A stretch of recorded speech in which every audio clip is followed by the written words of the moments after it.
The events unfolding this morning have left many Americans questioning what exactly is going on with our national airspace security. Let's walk through this step by step in a calm and measured way, because the facts matter here and the rapid shifts deserve close examination.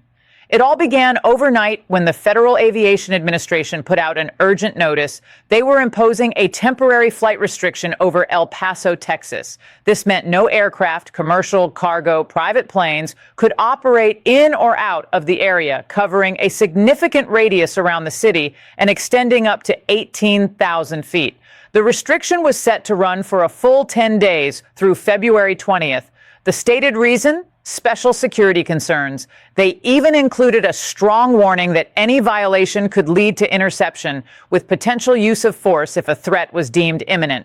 This kind of broad shutdown over a major American city is exceptionally uncommon. You have to go back to the days immediately following September 11th to find anything comparable in scale. El Paso isn't some remote airstrip. It's a key hub serving a large population right on the border and positioned next to major military facilities like Fort Bliss, a massive Army base that's home to armored divisions and extensive training operations, and Biggs Army Airfield. An aviation specialist and former FAA safety team member, Kyle Bailey, weighed in on what this could signify. He pointed out the unusual length. 10 days is far longer than typical temporary restrictions, which often last just hours or a couple of days for things like VIP movements.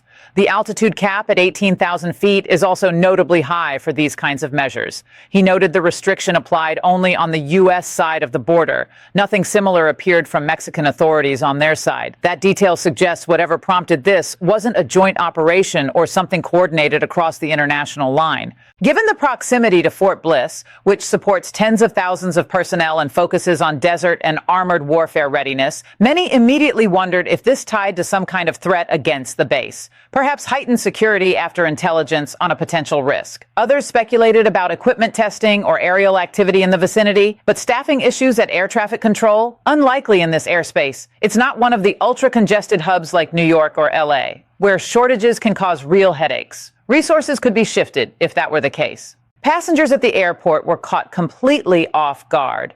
No advance warnings from airlines in many cases. People described seeing increased police presence and media crews, then learning their flights were grounded indefinitely. One traveler called it a total shock. Never seen or heard of a U.S. airport shut for 10 days outside of wartime scenarios.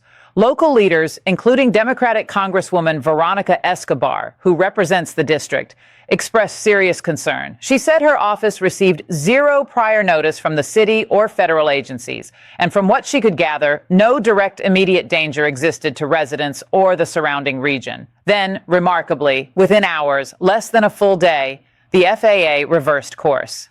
They lifted the restriction entirely. Flights could resume normally. No ongoing threat to commercial aviation, they stated clearly. What started as a potential multi-day crisis ended almost as abruptly as it began. Reports from credible sources began filling in some blanks. Airline insiders suggested the initial move linked to Pentagon activities involving counter-drone systems, aimed at dealing with drones operated by Mexican drug cartels along the border. The airport sits right beside those military installations, so any test or response involving aerial threats could explain the caution. Trump administration officials, including Transportation Secretary Sean Duffy, pointed directly to a cartel drone incursion into U.S. airspace. They said the military neutralized the threat swiftly, allowing the FAA to reopen everything without delay. Other accounts described it as tied to testing new counter-drone technology at Fort Bliss, with safety concerns prompting the brief pause to avoid risks to civilian air traffic. There were even mentions of internal discussions between agencies over how such operations should proceed.